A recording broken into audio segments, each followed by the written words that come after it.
திரும்ப திரும்ப சொல்கிறேன், வரலாறு நெடுகிலும் நீங்கள் வாங்க, கொஞ்சம் முன்னாடி 500-600 ஆண்டுகளுக்கு முன்னாடி இருந்து கூட வாங்க, ரொம்ப போவேன்னா பல பேரரசுகள்லாம் எங்கே இருக்குன்னு தெரியாமல் போயிருக்குது.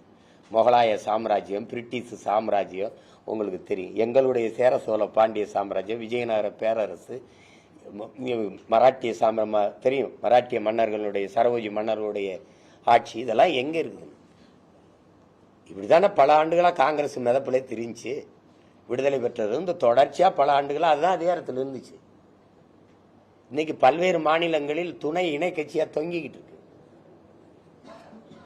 அது அதிகாரம்ங்கிறது நிலைத்ததல்ல, நீடித்ததல்ல. எங்க தாத்தா பாடுற மாதிரி வலியோர் சிலர் எளியோர் தமை வதையை புரிகுவதா மகராசர்கள் உலகாளுதல் நிலையாம் எனும் நினைவான்னு கேட்கிறார். அதுவே நிரந்தரம் நிலையானதுன்னு நினைப்புல இருக்கிறியான்னு கேட்கிறவள. அதனால அது இருக்கும், மாறும். இளங்க